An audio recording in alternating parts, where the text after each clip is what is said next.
I mean, I would love to fight Crawford, or even spar. I would love to spar Crawford. Yeah. We heard him fight week. No retirement. No retirement. Oh my God. Well, look, man, look, that's the thing. You know, Taking those losses kind of felt like I took the losses too. So now, you know, I try to prepare as much as I can, bro, because I don't want to put my family through that, especially my kids. And you know what I mean? It's hard, bro. My brother lost to Terence Crawford, bro.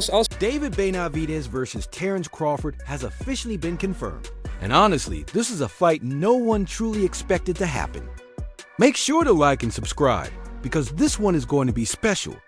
As boxing fans, we have to ask ourselves, did you ever think this matchup would actually become reality? For months, there were rumors, interviews, and even flat-out denials from both camps questioning whether this fight was possible at all. Now everything has shifted. The buzz is louder than ever. And what Benavidez and Crawford themselves have said about this fight completely changes the narrative. I mean, I would love to fight Crawford, or even spar. I would love to spar Crawford. Yeah. The thing about that fight that was so funny, bro, they hated each other. Right. My brother Oh, and I know. Crawford, they hated. So Crawford is a street dude. My brother's a street dude too. Last year, during an interview with Mr. Organic, David Benavidez shocked fans when he revealed he would be open to a fight with Terence Crawford, driven by one thing: revenge.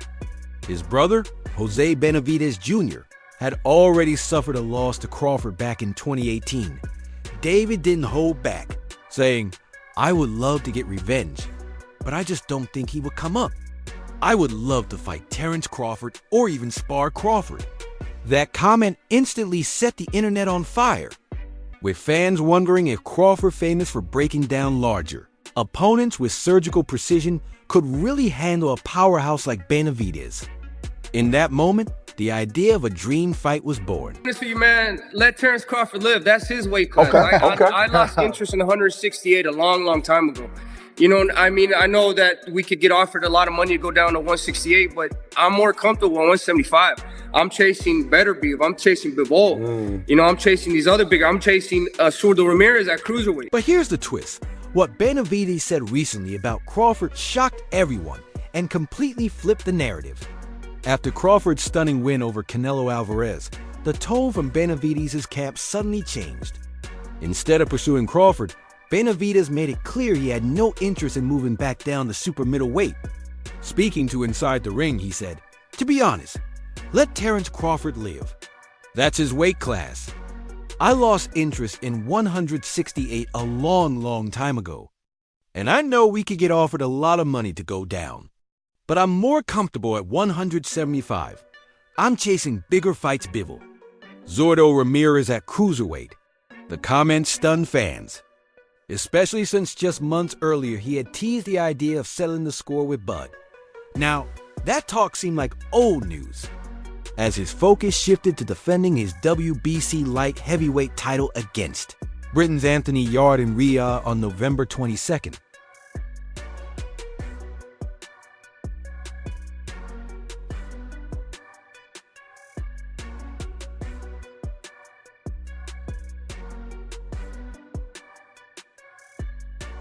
That fight alone is massive, but it leaves fans wondering how a potential clash with Crawford could even fit into the picture. With Benavidez focused on 175 and Crawford dominating at 168, it raises the question of what that means for a matchup that has suddenly captured everyone's attention once again. Turkey just posted that this morning, wondering if Benavidez can make 168. Maybe he has plans or ideas of maybe trying to match up Benavidez and Terence Crawford. No, man. No, we ain't doing that fight.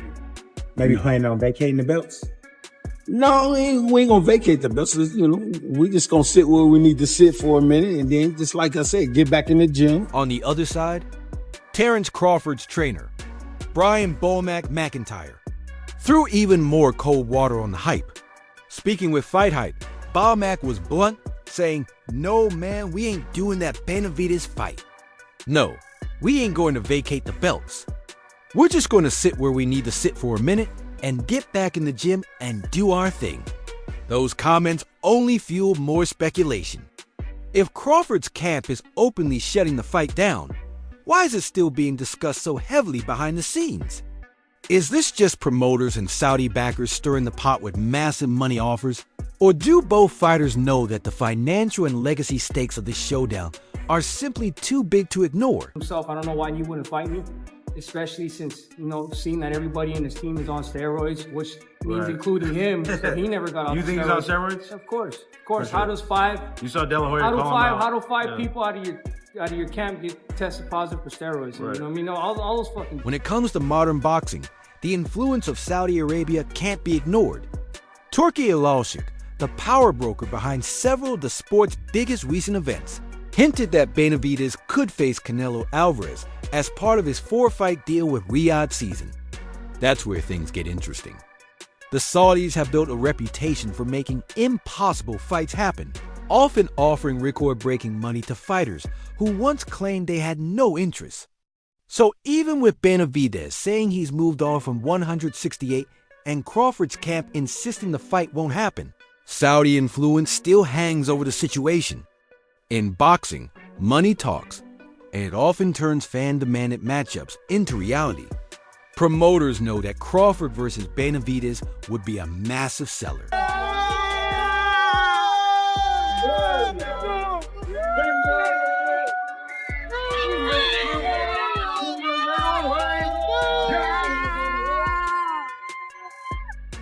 Crawford, fresh off cementing his legacy by defeating Canelo, against an undefeated Mexican monster would be one of the most marketable matchups in the sport.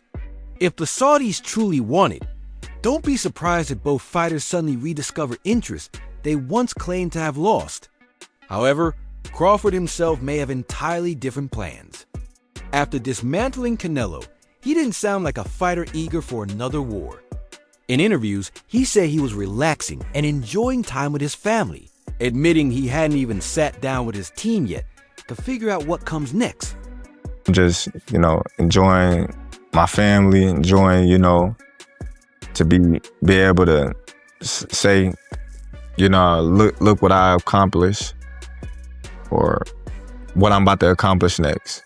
So I'm just chilling right now. I haven't even got the time to sit down with my team and talk with them and, things like that. His comments left fans guessing. Is Crawford considering retirement at the peak of his powers? He's 37 years old, undefeated at 42-0, and now a 3-division undisputed champion, something no other male boxer has ever done. His family, according to Crawford himself, has already voiced what they want him to do next. While he didn't say the word outright, reading between the lines, it sounded like they might want him to walk away while on top. That's where the tension lies. If Crawford's legacy is already set in stone, is a fight with Benavidez too late?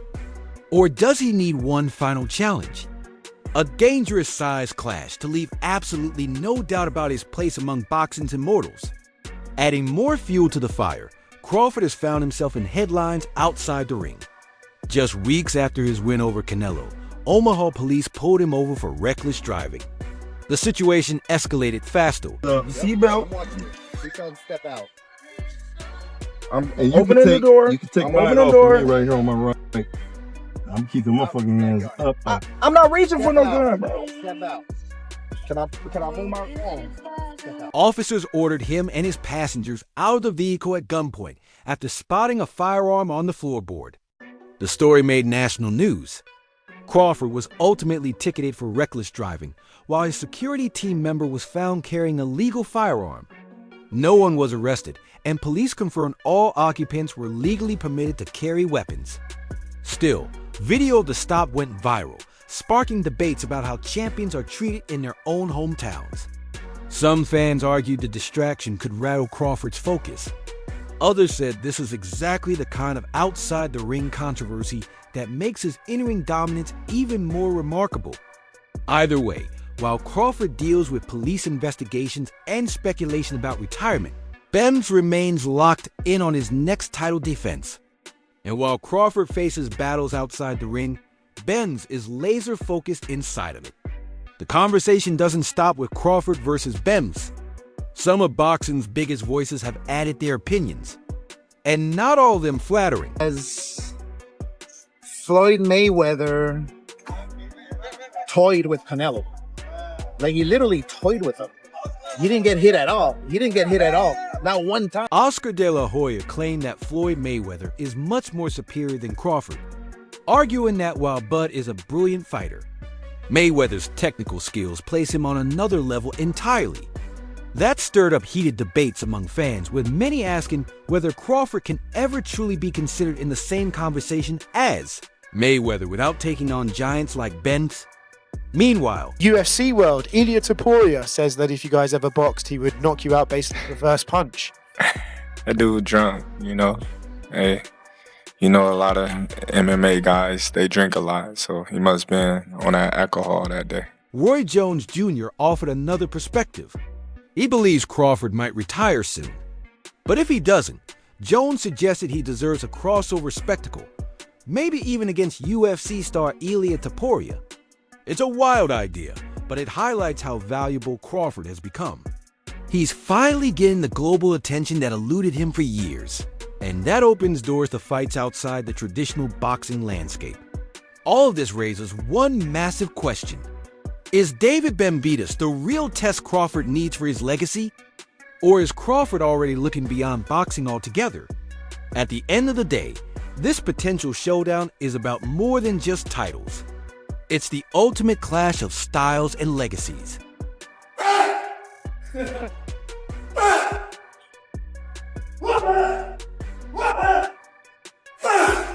On one side, you have Benrus. Younger, bigger, relentless, the man they call the Mexican Monster. Come on, yeah, get it, yeah, get it, yeah, get it, yeah, get it, yeah, get it, yeah, get it, get it. Oh, yeah, move out the way. Yeah, move out the way. Yeah, move out the way. Yeah, move out the way. Yeah, yeah. On the other side, you have Terence Crawford, undefeated, undisputed, and possibly the most skilled fighter of his generation. It's skill versus size, legacy versus momentum. A champion defending his throne against a monster, trying to take it away. One man is chasing history, the other chasing greatness. But when these two finally collide, who truly walks away as boxing's most feared fighter? Let us know your thoughts in comments below. That was funny. So we had went to Omaha the last 3 weeks of the fight. So we're there training. So my brother's like, nah, I want to go show love to everybody in his hood. He goes to his barbershop. Right. And then the barber's like, yeah, you know, this is Crawford's barbershop. He's like, I don't give a let him come in here. Right. Right. Like, yeah, we like you. All right, guys. For the best updates on boxing news, moments, events, and actions, subscribe to Knockout Updates and turn on notifications to never miss out on quality content. And check out our other videos. Until next time, peace.